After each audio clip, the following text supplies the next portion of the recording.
കേന്ദ്ര സർക്കാരിന്റെ തൊഴിലാളി വിരുദ്ധ നയങ്ങൾക്കും ജനദ്രോഹ ലേബർ കോഡുകൾക്കുമെതിരെ രാജ്യവ്യാപകമായി ആഹ്വാനം ചെയ്തിട്ടുള്ള 24 മണിക്കൂർ ദേശീയ പണിമുടക്ക് ഇന്ന് മുതൽ തുടങ്ങുകയാണ്. ഇന്ന് അർദ്ധരാത്രി മുതൽ.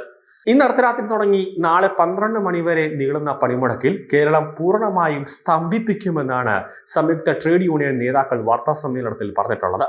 അത്യാവശ്യ ഘട്ടങ്ങളിലല്ലാതെ സ്വകാര്യ വാഹനങ്ങൾ നിലത്തിൽ ഇറങ്ങാതെ പൊതുജനങ്ങൾ പണിമുടക്കിനോട് സഹകരിക്കണമെന്നാണ് നേതാക്കൾ അഭ്യർത്ഥിച്ചിട്ടുള്ളത്. CITU ഉൾപ്പെടെയുള്ള 10ഓളം ട്രേഡ് യൂണിയൻ നേതാക്കളാണ് ഈ പണിമുടക്കിന് ആഹ്വാനം ചെയ്തിരിക്കുന്നത്. അവശ്യ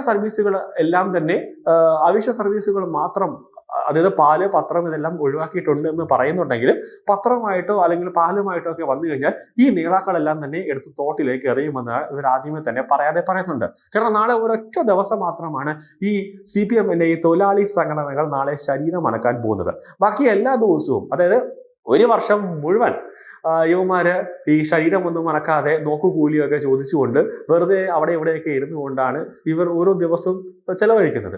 നാളെ മാത്രമാണ് ഇവർ കുറച്ചെങ്കിലും ഒരു 3-4 കിലോമീറ്ററെങ്കിലും നടക്കുന്നത്. പിന്നെ ഇവരുടെ പാർട്ടിയാണ് ഭരിക്കുന്നത് കൊണ്ട് തന്നെ ആരുടെയൊക്കെ മണ്ട അടിച്ച് പൊളിച്ചാലും ചോദിക്കാനും പറഞ്ഞ ആരും വരില്ല. ഇനിയിപ്പോൾ ഏതെങ്കിലും പോലീസുകാർ ചോദിക്കാൻ വന്നാലും ഇവനെ കാസർഗോഡേക്കോ അല്ലെങ്കിൽ പാലക്കാടേക്കോ മൂന്നാറിലേക്കോ ഒക്കെ ട്രാൻസ്ഫർ അടിച്ചു കൊടുക്കും. അങ്ങനത്തെ ഒരു അവസ്ഥ ഉണ്ടുകൊണ്ട് പോലീസുകാരും ഇവരെ ചോദിക്കാനൊന്നും പോവില്ല. അപ്പോൾ പൊതുജനങ്ങൾ ഇവരുമായിട്ടൊന്ന് സഹകരിക്കണമെന്ന് പറയുന്നുണ്ട്. സഹകരിച്ചില്ലെങ്കിൽ വലിയ വില കൊടുക്കേണ്ടി വരുമെന്ന് ഈ CITU തൊഴിലാളികൾ പറയുന്നുണ്ട്. കാരണം നമുക്കറിയാവുന്ന കാര്യമാണ്, CITU തൊഴിലാളികൾ എന്ന് പറഞ്ഞാൽ ഒരുതരം ഗുണ്ട ടീമുകളാണ്. കാരണം എന്ന് വെച്ചാൽ അവർക്ക് ഈ അടി, വെട്ടുകുത്ത് അങ്ങനത്തെ കാര്യങ്ങൾ മാത്രമേ അവർക്ക് കൂടുതലായിട്ടുള്ളൂ. പിന്നെ തെറിവിളിയൊക്കെയാണ് ഇവർക്ക് കൂടുതലായിട്ടുള്ളത്.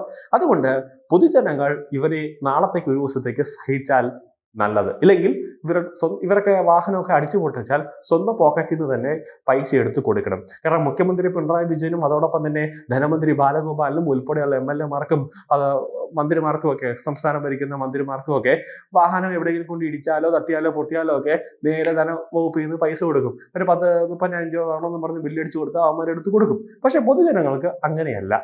പൊതുജനങ്ങളുടെ കയ്യിൽ നിന്ന് തന്നെ പൈസ എടുത്ത് കൊടുത്താലേ വണ്ടി നന്നാക്കാനും ഒതുക്കെ പറ്റുള്ളൂ. പിന്നെ പറഞ്ഞു വരുന്ന ഒരു കാര്യമെന്ന് പറയുന്നത്, നാളത്തേക്ക് ഒരു ദിവസത്തെങ്കിലും ഇവന്മാരെ സഹിച്ചില്ലെങ്കിൽ ഇവന്മാർ നാളെ വലിയ രീതിയിൽ ഈ കേരളത്തെ മൊത്തത്തിൽ ഇവരെന്തൊക്കെയോ മരത്തിക്കളയുന്നതാണ് പറയുന്നത്. പിന്നെ തിരുവനന്തപുരത്ത് മാത്രം, അതായത് കേരളത്തിൽ മാത്രമാണ് ഇത് ഉണ്ടാവുന്നത്. മറ്റ് സംസ്ഥാനങ്ങളിൽ ഒന്നും തന്നെ ഈ പണിമുടക്കുണ്ടാകില്ല. രാജ്യവ്യാപകമായി പണിമുടക്ക് എന്നാണ് CITU തൊഴിലാളികളൊക്കെ പറയുന്നതെങ്കിലും ഇല്ല, കേരളം മാത്രമേ സമീപിക്കൂ. കാരണം ഇവർക്ക് രാജ്യത്തൊന്നും വലിയ വേറൊന്നുമില്ല. അവിടെ ഇതുപോലെ കൊണ്ട് ചെന്ന് കഴിഞ്ഞാൽ അവിടെ ഉള്ള ഹിന്ദിക്കാരെല്ലാം കൂടെ ഇവന്മാരെ പഞ്ഞിക്കിടുമെന്ന കാര്യം അറിയാം. പിന്നെ ഡൽഹിയിലൊക്കെ ഈ ഫുട്പാത്തിൽ കൂടെ ഒരു സൗണ്ടോ ശബ്ദമോ അനക്കമോ ഒന്നും ഇല്ലാതെ ഭാരത് ബന്ദ് ഭാരത് ബന്ദ് ഭാരത് ബന്ദ് എന്ന് പറഞ്ഞ് ഇവന്മാര് പോവും. ആർക്കും ഒരു ശല്യം ഇല്ലാതെ ഒരു 3-4 ഒരു കൊടിയും പിടിച്ചുകൊണ്ട് പോകും. ഇവിടെ മാത്രമാണ് ഇവന്മാരെയൊക്കെ അയ്യോ CPM-മാരാണ്, ആനയാണ്, ചേനയാണെന്ന് പറഞ്ഞ് നിൽക്കുന്നത്. അതുകൊണ്ട് നാളത്തേക്ക് ഒരു ദിവസത്തേക്ക് പൊതുജനങ്ങൾ ഇവന്മാരുടെ ഈ കോപ്രായത്വം കണ്ടില്ല എന്നടിക്കുക. പക്ഷേ ഇവന്മാരുടെ ഈ പൊതുപണിമുടക്ക് പൊളിച്ചെടുക്കാനുള്ള ഒരു പണിയുണ്ട്. സാധാരണഗതിയിൽ ജനങ്ങൾ വണ്ടിയും എടുത്തുകൊണ്ട് അങ്ങ് ഇറങ്ങിയാൽ മതി.